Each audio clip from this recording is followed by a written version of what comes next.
Hey everybody, good morning. This is Harriet Cammock. It's Thursday. Oh my, I almost said Wednesday. That's how time is flying. It's a couple days past July 4th. As a matter of fact, today's my youngest daughter, Annalisa's 14th birthday, if you can believe that. I can't believe she turns 14 already. But I wanted to talk this morning about what's going on. We've all seen the video cameras from what took place in Baton Rouge, Louisiana with Mr. Sterling, with Alton Sterling, and now overnight what happened in St. Paul, Minnesota.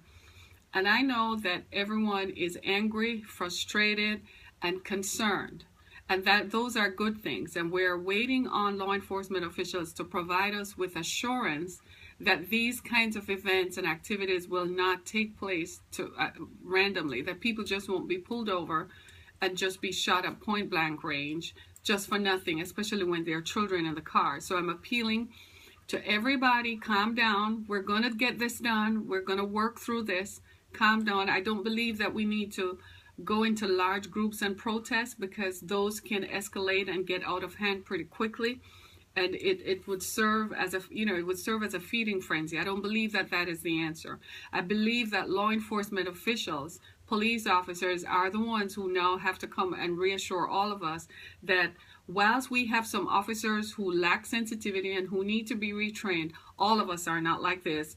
I think that's where the answer needs to come. If law enforcement officials and police officers come forward and make that kind of discourse and have that discourse with the public, it is going to calm this thing down. It is going to negate anything else. It might not mitigate everything, but it will reassure the public that something is going to be done about it. And that's all I can ask, really. That's all that can happen right now. But what I don't want is to see for us to take to social media and become angrier and angrier, create this feeding frenzy that just continues and continues, and then before you know it, we have terrible things happening. Okay, all right. So do me a favor, go to my websites, theexodusfoundation.com, and somebody's leaving a. Yeah, protesting hasn't worked. It's only caused more grief for innocent people in business. You're absolutely right. That's not going to be the answer. All that protesting and large groups are going to do is to create an environment for anarchy, because then people can be shot up in crowds, and before you know it, it's just worse. No, that's not what we need. What we need are citizens taking to police officers, and police officers, now you guys, you have to come forward and tell us that this is not who you are, that you are being paid, that you believe in public safety, and this is what you want to see happen.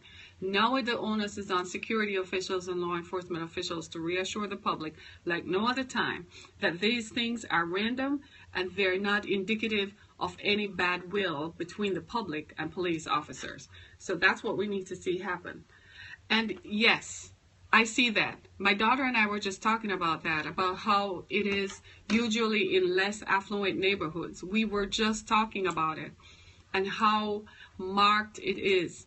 It's like, if you want to say it, it's like being poor is not enough.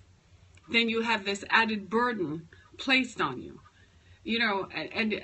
Whilst it might serve as a motivating factor to everybody else, it still does not condone the fact. You don't make assumptions that just because someone is poor, they're 10 times more likely to commit a crime.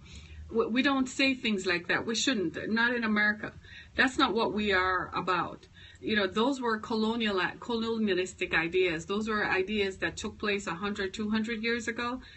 They should not belong in our consciousness today.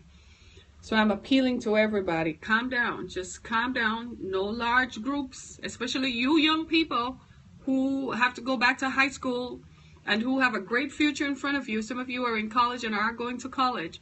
Do not, I beg of you, go and join large groups and demonstrate. That's not going to be the answer. The answer will have to come from law enforcement officials, who will have to say, we have some people who need help. We have some people who lack sensitivity training. But it doesn't mean that all of us are the same. All right. Thanks so much. Go out and make it a great day, everybody. It's Thursday. We still have one more day in the work week. And then it's going to be really back to the grind come Monday. So let's do this thing, right? All right. Go to my websites, theexodusfoundation.com. Invite me to speak at your next event.